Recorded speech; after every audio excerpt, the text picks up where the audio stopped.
بسم الله الرحمن الرحيم الحمد لله رب العالمين له النعمة وله الفضل وله الثناء الحسن وصلوات الله البر الرحيم والملائكة المقربين على سيدنا محمد أشرف المرسلين وحبيب رب العالمين اللهم علمنا ما جهلنا وذكرنا ما نسينا وانفعنا بما علمتنا وزدنا علما وإنا نعوذ بك من حال أهل النار رب اشرح لي صدري ويسر لي أمري واحلل عقدة من لساني يفقه قولي آمين أما بعد الله تبارك وتعالى dit dans le Coran honoré وتعاونوا على البر والتقوى ولا تعاونوا على الإثم والعدوان, c'est-à-dire et entraidez-vous pour les œuvres de bien et l'obéissance à Allah et ne vous entraidez pas pour le péché et la désobéissance à Dieu. Donc on fait une bonne attention lillahi ta'ala dans l'entraide, dans l'apprentissage, dans la recherche de la piété à travers la science de la religion et son application, et on fait en cela une bonne attention lillahi ta'ala conformément à la parole du prophète sallallahu alayhi wa sallam, innamal a'malu binniyat wa innama likulli imri'in ma nawa, tout comme le rapporte Al-Bukhari et Muslim, c'est-à-dire certes les bonnes œuvres ne valent que par les intentions, et certes chaque personne a pour elle c'est pourquoi elle a fait l'intention. Et du domaine de l'entraide dans le bien et l'apprentissage et la piété, Inch'Allah, aujourd'hui on continue le cours sur la prédestination et sur le fait que Dieu crée toutes choses, suite à vos nombreuses questions concernant ce sujet-là, qu'un sujet certes subtil, et Inch'Allah, aujourd'hui on va essayer de calmement détailler un peu plus ce sujet-là, que beaucoup de gens, malheureusement à notre époque, comprennent de moins en moins, et donc il convient également aux gens qui ont acquis la connaissance par la grâce de Allah Azza wa Jal, qui détaille aussi ces sujets-là, parce que c'est un devoir d'exposer aux gens les choses qui leur sont nécessaires dans la science de la religion. Allah tabaraka wa ta'ala dit dans Surat Al-Qamar, Innal mujrimina fi dhalalin wa su'ur yawma yushabuna fin nari ala wujuhihim dhuqu massa saqar inna kulla shay'in khalaqnahu biqadar. Ça veut dire, certes, les non-croyants, ceux qui sont des injustes, ils seront dans un égarement et un dur châtiment au jour dernier, le jour où ils seront traînés sur leur visage en enfer. Dhuqu massa saqar, goûter au toucher et au châtiment de saqar. Saqar, c'est parmi les plusieurs noms de l'enfer. L'enfer, on l'appelle l'Adha, on l'appelle al-Hutama, on l'appelle al-Hawiya, on l'appelle Jahannam, on l'appelle également an-Nar. L'enfer, il a plusieurs noms en arabe et parmi ces noms, il y a saqar. Donc Allah tabaraka wa ta'ala, il a dit Dhuqu massa saqar inna kulla shay'in khalaqnahu biqadar. Certes, toute chose, nous l'avons créée par une prédestination. Cette ayah, les savants ont dit qu'elle a été révélée concernant les gens qui nient la prédestination de Allah, et on avait vu dans les cours précédents que le prophète Muhammad sallallahu alayhi wa sallam, dans le hadith rapporté par Muslim, qui est un hadith sahih, le hadith de Jibril, le prophète alayhi salam, il a défini la foi. Parmi les choses qu'il a dit, donc il a dit tu'mina billahi wa malaikatihi wa kutubihi wa rusulihi wal yawmil akhir. Tu crois en Dieu, en ses anges, aux livres révélés, aux prophètes que Dieu il a envoyés, les messagers, et également au jour dernier. Et après il a répété la parole pour insister sur l'importance de croire en cela, et que c'était parmi les pieds de la foi. Et il a dit wa tu'mina bil qadari khayrihi wa sharrihi, et que tu aies la foi également en la prédestination du bien et la prédestination du mal. Al-Qadar en arabe, des fois, ça veut dire l'attribut de Allah Azza wa Jal. Et l'attribut de Allah, il n'est pas décrit comme étant mal. C'est le fait que Dieu y crée conformément à sa science. Donc Al-Qadar, la prédestination dans le sens de l'attribut de Dieu, c'est-à-dire c'est l'attribut par lequel Dieu, il crée les choses conformément à sa science. Il fait que les choses soient telles qu'il a toujours su qu'elles seront. Allah Ta'ala, il crée les choses telles qu'il a voulu qu'elles soient. Il crée les choses conformément à ce qu'il a su de toute éternité. Donc tout ce qui entre en existence, c'est par la volonté de Allah et c'est par sa prédestination, c'est-à-dire que Dieu, il a su de toute éternité que cette chose-là allait entrer en existence par sa volonté à tel moment. Et donc le fait que Dieu ait créé conformément à sa science, c'est ce qu'on appelle la prédestination. Il y a plusieurs manières de définir la prédestination. On peut dire aussi ja'alu kulli shay'in ala ma huwa alayh, le fait que Dieu fasse que chaque chose soit telle qu'elle soit, telle qu'il a voulu et qu'il a su de toute éternité qu'elle soit. Donc là c'est la prédestination, al-khalqu wafqa al-ilmi, c'est le fait que Dieu ait créé en conformité avec sa science, c'est-à-dire qu'il n'y a rien qui n'entre en existence si ce n'est par le fait que Dieu il a su que cette chose-là, elle entrera en existence et il l'a prédestinée. Il n'y a pas une chose qui entre en existence sans que Dieu le sache. C'est ça que ça veut dire. Il n'y a pas une chose qui entre en existence, qui est créée, il n'y a pas une créature qui existe sans que Dieu ne sache son existence.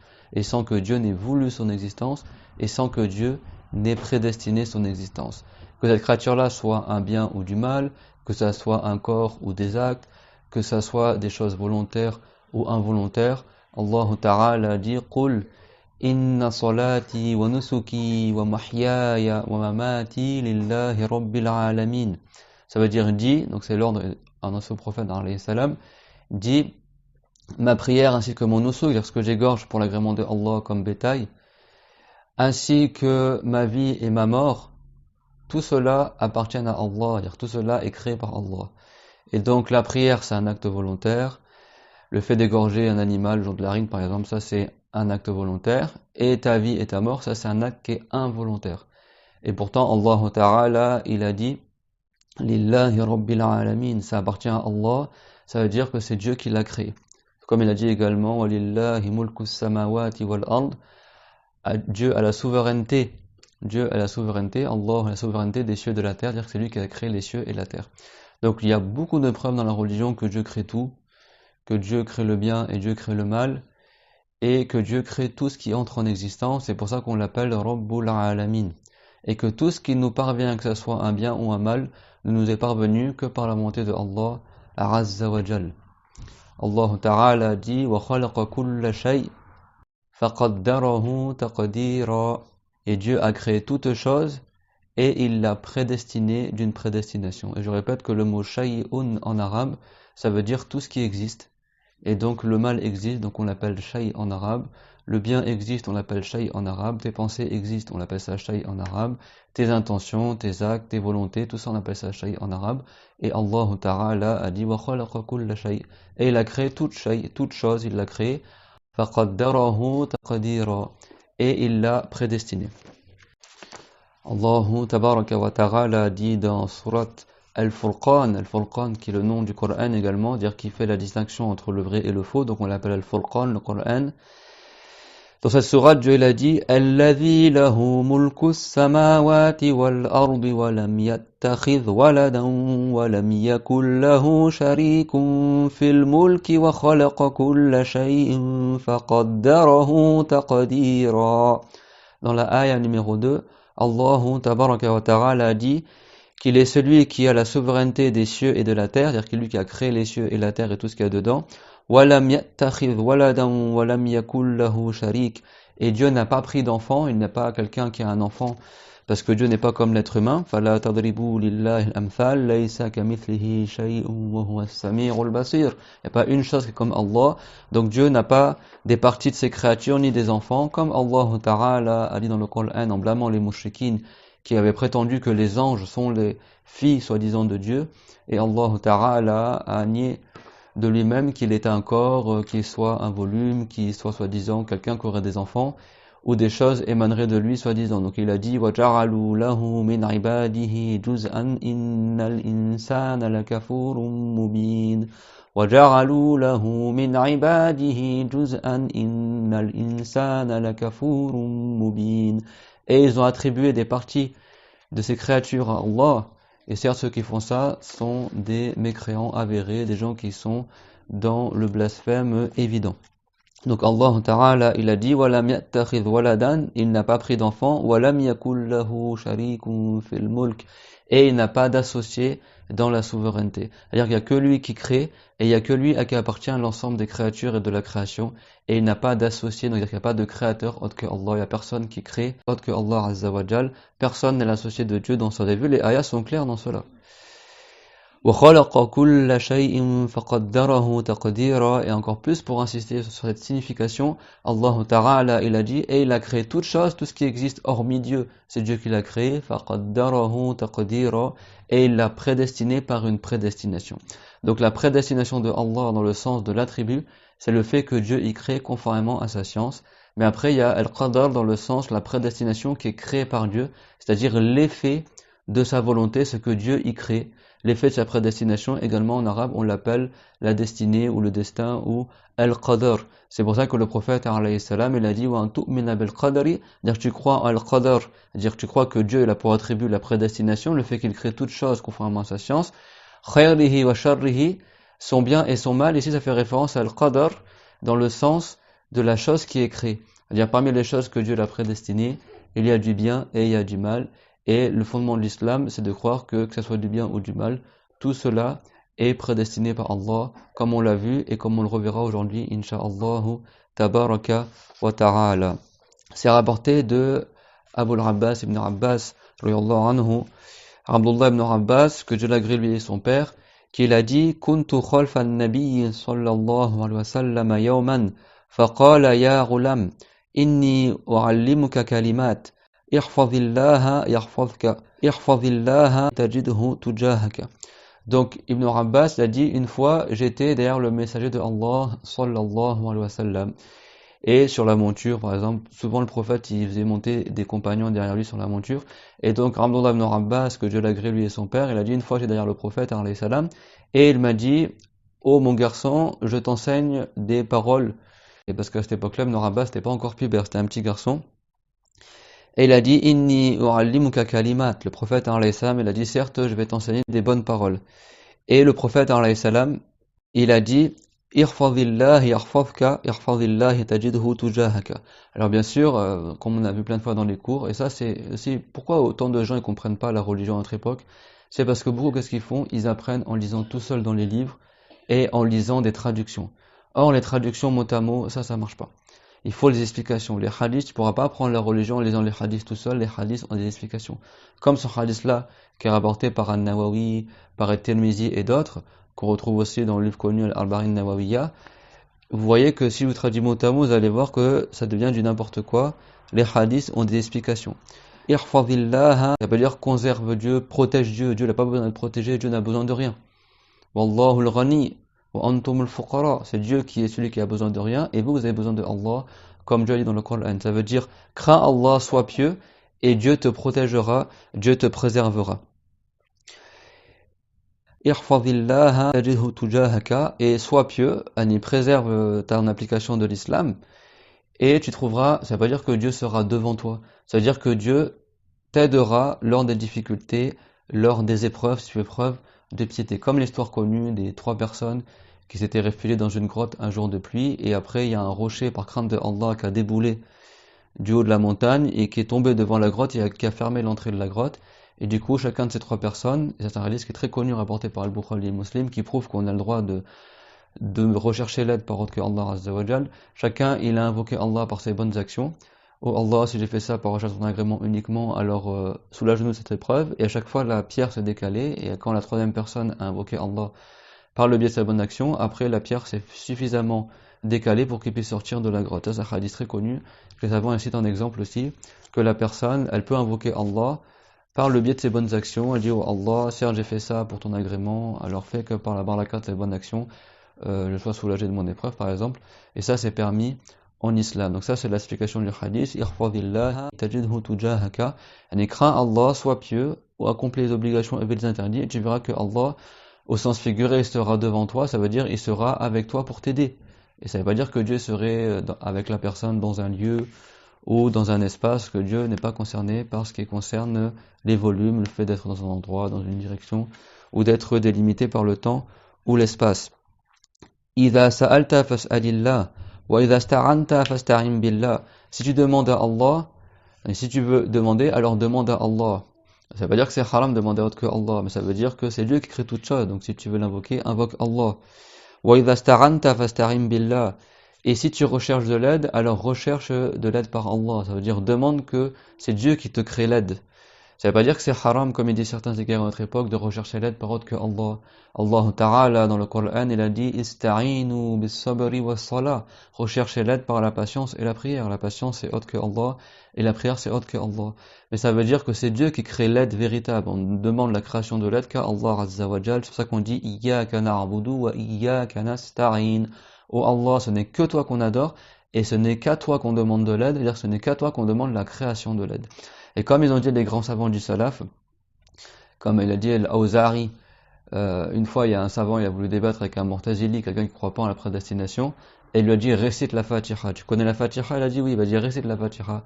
Et quand il est arrivé à la Aya wa iyyaka nasta'in, et c'est par toi qu'on recherche l'aide, ben ce savant-là, qu'est-ce qu'il a dit au Mu'tazili? Il a dit mais tu demandes de l'aide à Allah contre un mal qu'il a créé ou contre un mal qu'il n'a pas créé? Ça veut dire que si Dieu, selon toi, ne crée pas le mal, alors pourquoi tu recherches l'aide par Allah? Celui qui peut te protéger du mal, c'est celui qui crée le mal. Donc même dans la Fatiha, c'est juste que je dis à la personne, récite la Fatiha, quand il dit « Wa iyyaka nasta'in » ou Allah, ce n'est qu'à toi que recherchons la création de l'aide, et de l'aide à aller contre le mal et les difficultés, les épreuves qui nous atteignent, bah si tu crois pas que Dieu ait créé le mal, pourquoi tu recherches l'aide de la part de Allah si Dieu est incapable de créer le mal? Donc il est incapable par conséquent également de te faire éviter le mal et d'annuler le mal et de le faire disparaître. Ça c'est la bonne compréhension aussi dans la religion, que Dieu nous l'accorde, amin. Et après la suite du hadith est extrêmement importante pour le sujet du cours d'aujourd'hui.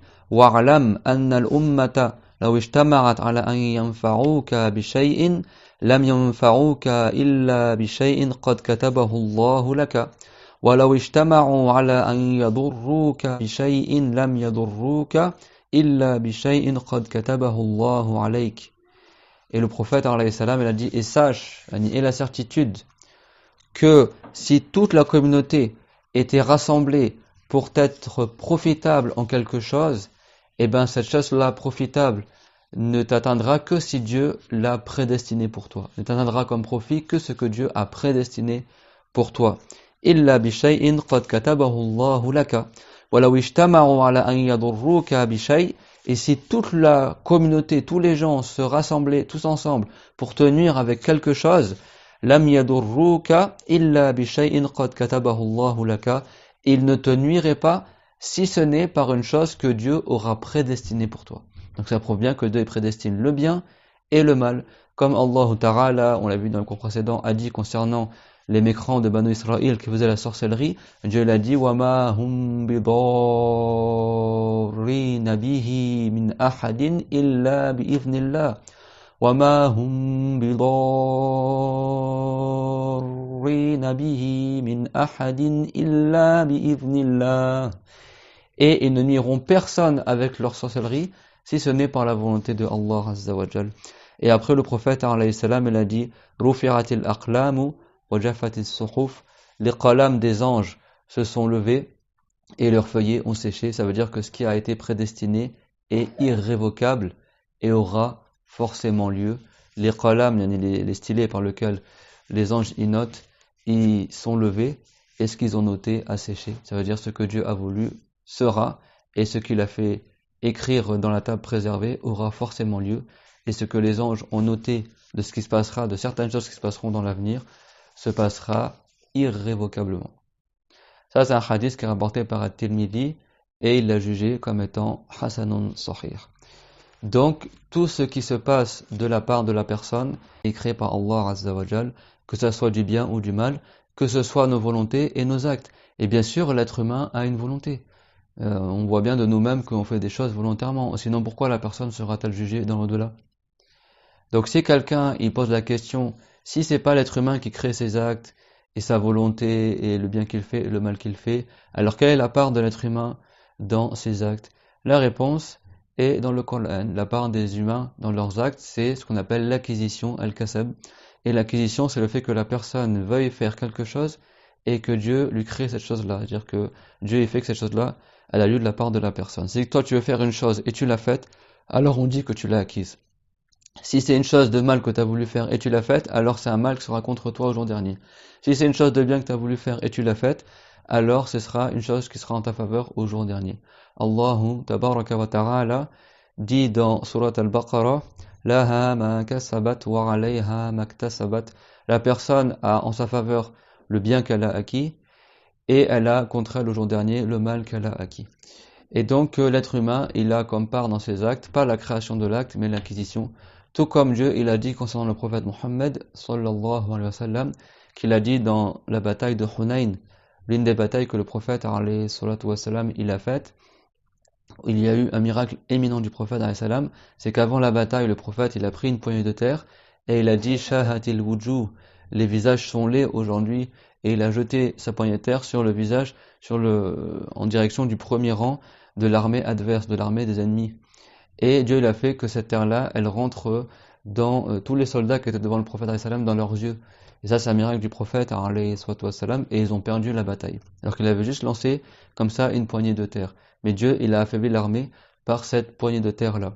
Et donc dans le Coran, Allahu tabaraka wa ta'ala, il a rapporté l'acte du prophète. Et il a dit, wa ma ramaita idh ramaita walakin Allah rama. Et donc le sens apparent de la ayah, bien sûr, comme vous avez l'habitude, c'est pas tout le temps au pied de la lettre et on va expliquer la signification, mais au sens apparent, ça voudrait dire tu n'as pas lancé lorsque tu as lancé, mais c'est Dieu qui a lancé.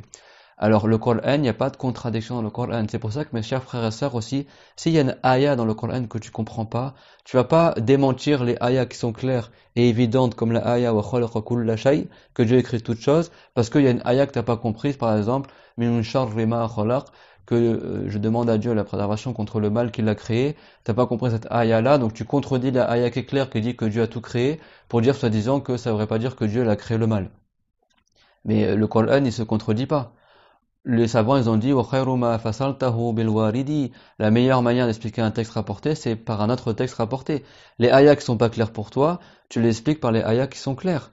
Par les ayahs qui sont clairs. Comme on reviendra plus tard, insha'Allah, tabaraka wa ta'ala, et également par le contexte de la ayah. Donc Dieu il a dit وَمَا رَمَيْتَ إِذْ رَمَيْتَ وَلَكِنَّ اللَّهَ رَمَى. Tu n'as pas lancé lorsque tu as lancé, mais c'est Dieu qui a lancé. Donc Dieu ne va pas se contredire. Comment Dieu confirme que le prophète a lancé et après il dit qu'il n'a pas lancé. Ça veut dire que ces deux lancers-là, ils sont différents. C'est des lancers min haythiyya mu'ayyana, des lancers d'un certain point de vue. Ça veut dire tu n'as pas lancé Mohammed, quand tu as lancé ta poignée de terre, tu n'as pas lancé en tant que créateur, c'est-à-dire que c'est pas toi qui as créé ton lancer. Idh ramaita, lorsque tu as lancé en tant qu'acquisiteur. C'est-à-dire que, oh Mohammed, quand tu as lancé ta poignée de terre, ce n'est pas toi qui l'as créée. Tu l'as simplement acquise. C'est-à-dire que Dieu l'a voulu que toi tu veuilles lancer ta poignée de terre, et Dieu, il a créé le lancer de terre par sa volonté, Azza wa Jal. Ça prouve bien que nous, des fois, on veut des choses et ça n'a pas lieu. Donc, l'acquisition, c'est pas le simple fait que tu veuilles faire quelque chose, c'est que tu l'aies faite également, cette chose-là. Et donc, Dieu, il a dit, وَمَا رَمَيْتَ إِذْ رَمَيْتَ. Tu n'as pas lancé lorsque tu as lancé. Ça veut dire que tu n'as pas lancé en tant que créateur de ton lancer, lorsque tu as lancé en tant qu'acquisiteur de ton lancer. وَمَا رَمَيْتَ خَلْقًا إِذْ رَمَيْتَ كَسْبًا. En arabe, c'est plus clair. Tu n'as pas lancé en tant que créateur de ton lancer, mais tu as lancé en tant qu'acquisiteur de ton lancer. وَلَكِنَّ اللَّهَ رَمَى. Mais qui c'est qui a lancé réellement, qui a créé ton lancer? Eh bien, Dieu l'a dit. Mais cependant, c'est Allah qui a lancé. C'est-à-dire que c'est Dieu qui a créé ton lancer. Et également, Dieu l'a dit que c'est pas vous qui semez vos graines quand vous semez, mais c'est Dieu qui sème, c'est-à-dire que c'est Dieu qui crée cela. C'est clairement tout le monde. Donc dans le Coran, il y a les preuves évidentes également de cela. Mais celui qui n'a pas appris la religion, il se perd. Parce que l'explication du Coran, c'est pas suffisant de comprendre l'arabe pour comprendre le Coran. Les compagnons du prophète, alayhi salatu wassalam, malgré le fait qu'ils étaient les plus forts en langue arabe à leur époque, et ben malgré ça, le prophète leur expliquait ayah après ayah. Et Ibn Abbas, il avait un élève qui s'appelait Mujahid, et Ibn Abbas il restait avec Mujahid le Coran, et à chaque ayah il s'arrêtait et il expliquait la ayah. Chaque ayah comme ça. Pourtant c'était des arabophones, des vrais arabophones, pas les gens qui parlent le dialecte comme aujourd'hui. Et malgré ça, le prophète et les compagnons leur ont expliqué le Coran. Donc nous aujourd'hui, on n'a pas le niveau comme ça tout seul pour comprendre de notre tête le Coran sans explication. Et malheureusement, pire que ça, les gens maintenant ils lisent carrément soi-disant des traductions en français. Et comme je l'ai dit plusieurs fois, le Coran déjà n'est pas traduit par un musulman. Même ceux qui sont sur les applications Muslim Pro, il y en a ils ont comme ça, ils cherchent tout en français sur l'application Muslim Pro. L'application Muslim Pro ça a été faite par un français qui est même pas musulman. Ils vont où les musulmans à notre époque? Au lieu d'apprendre des gens de science, ils prennent tout ce qui leur passe sous la main sans se poser la question d'où ça vient. Ils vont acheter des traductions du Coran en français, des traductions de Al-Bukhari en français, des traductions de Muslim en français. Et ça même pas qui c'est qui a traduit, et surtout que traduire mot à mot, c'est pas ça qui va te faire comprendre les hadiths. Il faut prendre les explications c'est à travers les cours, à travers ce que les savants nous ont expliqué. Et le tafsir du Coran également. C'est pas suffisant de lire comme ça tout seul. Et de toute façon, quand on apprend la religion, on n'apprend pas la religion en lisant directement dans le Coran, dans le hadith. On apprend dans les Mukhtasar, les livres résumés, après les livres Mutawassitot, les livres intermédiaires, après le Mutawwalat, les livres plus détaillés. Et c'est quand tu as bien appris dans la croyance, dans le fiqh, dans la langue, tout ça, que après plus tard, tu commences à apprendre la science du hadith, ce qu'on appelle Mustalah al-Hadith, comment juger un hadith sahih, Hassan, etc. La science des moutoun, la science des chaînes de transmission, usul al-fiqh, comment on comprend les hadiths, les règles qu'on déduit des hadiths, c'est quoi le mafhoum, al-mukhalafa, c'est quoi ce qu'on appelle les différentes manières de comprendre les textes. C'est des sciences tout ça, subhanallah. Normalement, la personne, elle fait des années d'études avec des savants ou à l'université pour commencer après à comprendre les tafsirs du Coran et du hadith. En France, les gens, ils ont même pas le quart du dixième de ça et ils rentrent directement, ils commencent par le Coran et le hadith, ils maîtrisent même pas comment on fait la prière et le wudu. Ils n'ont même pas appris la base de la croyance, ils savent même pas que Dieu prédestine toutes choses. Ça, c'est dans les livres pour les enfants. Que tu crois que Dieu prédestine toutes choses, que Dieu, il a créé les anges, c'est dans ce qu'on appelle l'iman. Mufassal, l'iman mujammal, la foi en détail, la foi en simplifié. C'est dans les livres pour les enfants, là-bas, ça. Et les gens, aujourd'hui, beaucoup d'entre eux en France n'ont même pas appris ça, et ils veulent directement lire dans le Coran et dans le hadith, et après ils rentrent dans le mur. Que Dieu nous préserve de cela, amin. La prédestination est parmi les choses les plus subtiles de la religion, et bien sûr que l'être humain, il a une volonté. Parce que si l'être humain, il n'avait pas de volonté, alors sur quoi il sera jugé au jour dernier? Il sera bien jugé sur les choix que tu as fait. Si toi, tu as choisi de faire du bien, alors tu seras récompensé au jour dernier. Si tu as choisi de faire du mal, alors tu seras réprimandé au jour dernier, si tu n'en fais pas le repentir. C'est pour cela qu'on dit qu'on est mukallaf, qu'on est responsable, c'est-à-dire qu'on aura à répondre de nos actes. Parce que l'être humain a une volonté, mais la volonté de l'être humain est sous la volonté de Allah. Donc comme il a dit l'imam Ali ibn Abi Talib, quand quelqu'un lui a posé la question concernant la prédestination, qu'est-ce qu'il a répondu l'imam Ali ibn Abi Talib, le plus savant des compagnons? Il a dit Sirrullahi fala tatakallaf. C'est le secret de Dieu, alors ne va pas trop loin dans ce sujet-là. Contrairement à ce qu'ils font beaucoup de gens aujourd'hui, après ils s'égarent. Ils veulent tout fouiller, tout aller dans les détails, et comme on a dit, la yus'alu amma yaf'alu wa hum yus'alun. Dieu n'est pas interrogé sur ce qu'il fait, mais les gens seront interrogés sur ce qu'ils font.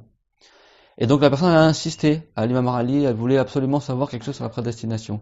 Qu'est-ce qu'il a dit, l'imam Ali? Idha abayta fahuwa amrun bayna amrayn. Si tu refuses de te tenir là et de pas aller plus loin, alors sache que la prédestination, c'est quelque chose qui est entre deux choses.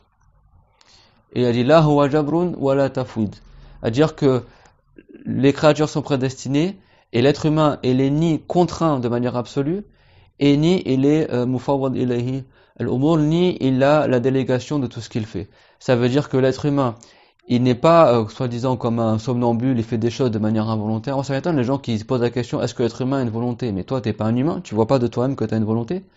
Tu vois pas que tu as envie de faire la prière, tu te lèves pour faire la prière, que tu as envie de faire des choses, soit du bien, soit du mal? Et si quelqu'un il doute ou il sait pas que l'être humain a une volonté, lui il n'est pas sur l'islam. Et quand j'ai dit dans les cours qu'il n'est pas sur l'islam, ça veut dire qu'il doit retourner en islam en disant l'attestation de foi. C'est-à-dire qu'il n'est pas musulman. Il doit, comme celui qui veut se convertir à l'islam, il doit retourner en islam en disant il n'y a qu'un seul Dieu, c'est Allah, et Mohammed est le messager de Allah. Il revient en islam. On dit il n'est pas musulman, c'est-à-dire qu'il n'est pas musulman. C'est-à-dire qu'il doit entrer dans la religion de l'islam en témoignant. Que Dieu nous préserve de cela. Allah Ta'ala, il a dit وَمَنْ يَكْفُرْ بِالْإِيمَانِ فَقَدْ حَبِطَ عَمَلُهُ. Et celui qui mécroit en la foi, toutes ses œuvres sont perdues. C'est-à-dire qu'il a perdu toutes ses hasanat et il doit retourner en islam en disant l'attestation de foi, comme le prophète alayhi salam, il a dit dans le hadith sahih, hatta yashhadu an la ilaha illallah wa anni rasulullah, jusqu'à qu'il témoigne qu'il n'y a qu'un seul Dieu, c'est Allah, et que Muhammad est le prophète de Allah Ta'ala. Comme on a vu dans le Coran également, innamal mu'minuna alladhina amanu billahi wa rasulihi thumma lam yartabu. Certes, les croyants ne sont uniquement que ceux qui ont cru en Dieu, en son messager, et qui n'ont pas douté. Innama en arabe, c'est ce qu'on appelle adat al-hasar, c'est-à-dire que c'est un mot de restriction. C'est-à-dire que les mu'minun ne sont que ceux qui ont cru en Dieu, en son messager, et qui n'ont pas douté. Il y en a, ils m'ont dit, oui, tu t'es trompé sur la définition du croyant. Mais attends, mais c'est marqué dans le Coran. Et toi, tu dis, je me suis trompé, alors que la définition est dans le Coran. C'est-à-dire que Dieu, il se trompe pour toi. C'est incroyable, les gens, dans leurs commentaires, comment ils osent, comment ils ont l'orgueil de parler sans science, et comment ils osent se confronter au Coran et au Hadith sans avoir appris la religion, et ils vont droit dans le mur. et ils vont droit dans le mur. Moi, je suis triste pour ces gens-là qui parlent sans chance de leur tête. Et aujourd'hui, Internet, c'est ça. C'est la porte ouverte à n'importe quoi. Tout le monde, il dit ce qu'il veut. Chacun, il veut montrer, soi-disant, comprendre la religion. Et beaucoup, ils disent n'importe quoi. Il n'y a pas que moi qui ai appris, bien sûr. Mais toi, apprends la religion avant de parler. Si t'as pas appris, t'as pas le droit de parler dans la religion. Subhanallah. Wala taqfu ma laysa laka bihi ilm. Dieu l'a dit, ne parle pas sans science. Ne t'engage pas dans ce que tu connais pas. Inna samra, certes l'ouïe, wal basar, la vue, wal fuad, et le cœur, kullu ulaika kana anhu mas'oula, sur tout cela tu seras interrogé. Ça veut dire que sur les regards que tu as fait, sur ce que tu as entendu volontairement, ce que tu as cru dans ton cœur, sur tout cela tu seras interrogé au jour dernier. Et parce que tu l'as fait volontairement, c'est toi qui as fait le choix de faire ça ou de pas faire ça. Donc tu auras des comptes à rendre au jour dernier. Donc ça prouve bien que l'être humain, il a une volonté. Et le mu'min en arabe, ça veut dire le musulman. C'est-à-dire dans la religion, même si dans la langue arabe, mu'min ça veut dire celui qui croit sans douter, et muslim celui qui est soumis à Allah, mais dans la religion, comme l'a dit Abu Hanifa, al-islam wal iman mutalaziman, que l'islam et la foi vont de pair. Fahuma kavahri min al-batan, ils sont comme le dos et la face d'une même chose. C'est-à-dire que dans la religion, le croyant c'est le musulman et le musulman c'est le croyant. C'est pas comme certains y croient, soi-disant si t'es musulman t'es musulman, mais si t'es mu'min, c'est-à-dire que t'es un croyant qui est pieux. Non. Le pieux, on l'appelle mu'min, et celui qui n'est pas pieux, on l'appelle aussi mu'min. Il faut apprendre la religion. Dans la religion, le croyant, on l'appelle muslim et mu'min. Le musulman, on l'appelle mu'min et muslim. Les deux, c'est la même chose, c'est synonyme dans la religion. Dans la définition du croyant, celui qui croit sans douter en Dieu et en son messager. Celui qui n'a pas cru en la prédestination, lui, il n'a pas cru en Dieu sans douter. C'est-à-dire qu'il ne croit pas que Dieu est le créateur, que Dieu nous en préserve.